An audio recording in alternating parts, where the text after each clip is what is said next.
Hello student. हमने जो स्वावलंबन पार्ट पढ़ा था कक्षा 7 का, उसमें हमने प्रश्न संख्या 4 तक हमने कर लिए थे। आज हम प्रश्न संख्या 5 को करेंगे। प्रश्न संख्या 5 में देखो क्या है। इसमें प्रश्न है कि चित्रम दृष्ट्वा मंजुषातः पदानि च प्रयुज्य वाक्यानि रचयत। यानी चित्र को देखकर, ये जो चित्र है इस चित्र को देखकर इस जो ये जो कोष्ठक दे रखा है, ये बॉक्स दे रखा है, इसमें कुछ शब्द दे रखे हैं। उन शब्दों को चुनकर वाक्यों का सही सार्थक वाक्यों का निर्माण करना है। देखो ये चित्र दे रखा है, इसमें किसान है, किसान हल जोत रहे हैं, किसान खेत को मतलब खोद रहे हैं, किसान फसल बो रहे हैं। इस प्रकार का ये पूरा चित्र दे रखा है और इसमें सारे ये शब्द दे रखे हैं।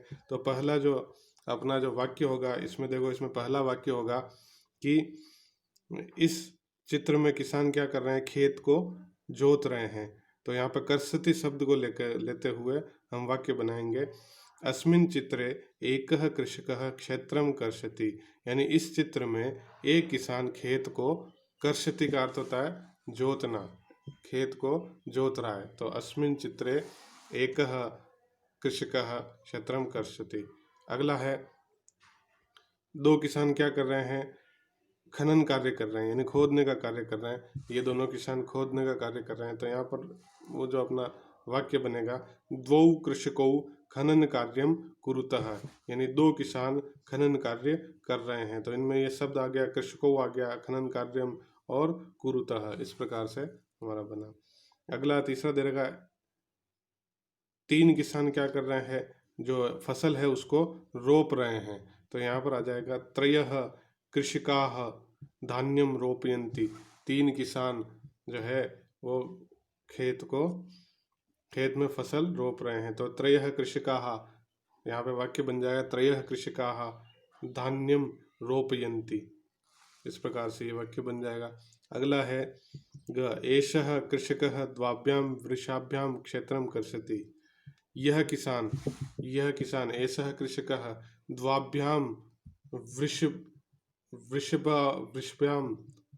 वृषभ्यां क्षेत्रम कर्षति। खेत को जोत रहा है। यह किसान दो वृषभ यानी दो बैलों से खेत को जोत रहा है। तो ये अगला वाक्य आ जाएगा, एषः कृषकः द्वाभ्यां वृषाभ्यां क्षेत्रम कर्षति। अगला है, एतौ कृषको खनित्राभ्यां खनन कार्यम कुरुतः।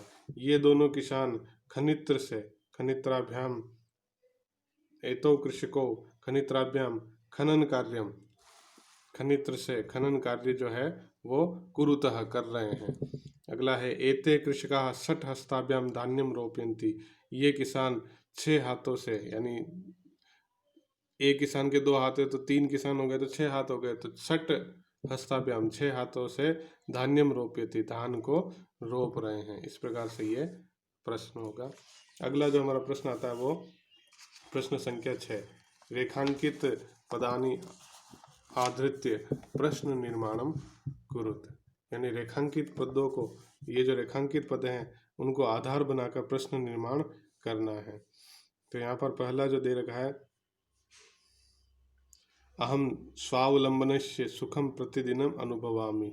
मैं स्वावलंबन के सुख का प्रतिदिन अनुभव करता हूँ। तो यहाँ पर कश्य सुखम प्रतिदिनम अनुभवामि, किसके सुख का प्रतिदिन अनुभव करता हूँ। तो पहले में आ जाएगा कश्य। स्वावलंबस्य में षष्ठी विभक्ति एक वचन है, तो हम किम शब्द के षष्ठी विभक्ति एक वचन का यहाँ पर प्रयोग करेंगे, कश्य आ जाएगा, प्रश्न बनेगा। अगला इसमें उत्तर दे रखे हैं कह। अगले में आएगा कह सामान्य कृषकस्य पुत्रः आसीत्। जो रेखांकित पद है उसके स्थान पर कह आ जाएगा, क्योंकि वो प्रथमा विभक्ति एक वचन है, इसलिए यहाँ पर कह आ जाएगा।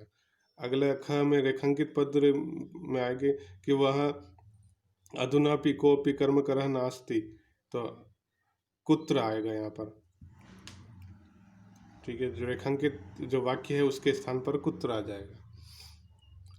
अगले केशाम आवागमनम स्वयमेव भवति। तो यहाँ पर रेखांकित पद जो है प्रश्न में, उसके स्थान पर केशाम आ जाएगा।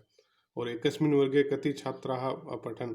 तो वहाँ पर जो जितने भी छात्र दे रखे हैं उसके स्थान पर कति हम लिख देंगे और प्रश्न बना देंगे। इस प्रकार से प्रश्न का निर्माण होगा।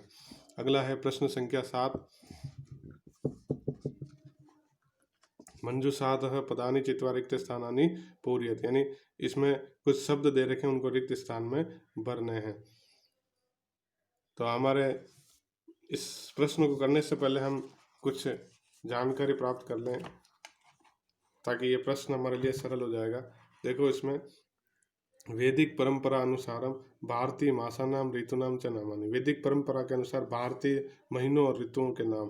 तो भारतीय महीने जो होते हैं वो हिंदी महीने वो 12 होते हैं, 12 यानी 12 महीने होते हैं। पहला महीना होता है चैत्र, दूसरा वैशाख, तीसरा ज्येष्ठ, चौथा आषाढ़, पंचम होता है श्रावण, षष्ठ होता है भाद्रपद, ठीक है, सप्तम आश्विन, अष्टम कार्तिक, नवम मार्गशीर्ष और दसवां होता है पौष, एकादश माघ और द्वादश फाल्गुन है। इस तरह से 12 महीने होते हैं, चैत्र वैशाख ज्येष्ठ आषाढ़ श्रावण भाद्रपद आश्विन कार्तिक मार्गशीर्ष पौष माघ और फाल्गुन। इस तरह से हिंदी महीने जो होते हैं वो 12 होते हैं। और 6 ऋतुएं होती है, 6 ऋतुएं होती है 6। पहली होती है वसंत ऋतु जो कि चैत्र और वैशाख महीने में होती है। दूसरी ग्रीष्म ऋतु ज्येष्ठ और आषाढ़ महीने में होती है। वर्षा ऋतु श्रावण और भाद्रपद महीने में होती है। और शरद ऋतु आश्विन और कार्तिक महीने में होती है। हेमंत ऋतु मार्गशीर्ष पौष महीने में होती है। और शिशिर ऋतु होती है माघ और फाल्गुन महीने में। तो 6 ऋतु हो गए, वसंत ग्रीष्म वर्षा शरद हेमंत और शिशिर, ये 6 ऋतुएं हो गई।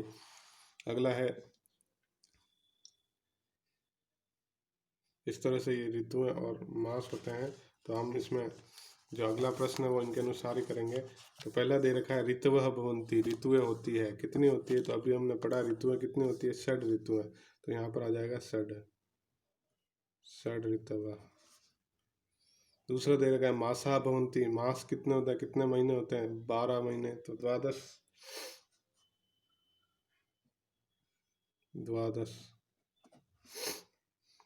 फिर एकस्मिन् मासे अथवा दिवसा भवन्ति, एक महीने में कितने दिन होते हैं? या तो 30 दिन होते हैं या 31 दिन होते हैं।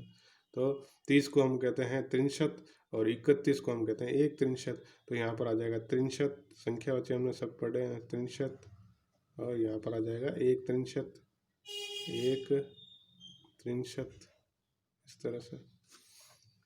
अब फरवरी मास से सामान्यतः दिनानी भवन्ति, फरवरी मास में सामान्यतः कितने दिन होते हैं? 28 दिन होते हैं। जब लीप ईयर होता है तब 29 दिन होते हैं। तो यहाँ पर 28 को हम अष्टाविंशति कहते हैं। तो यहाँ पर आएगा अष्टाविंशति, अष्टाविंशति।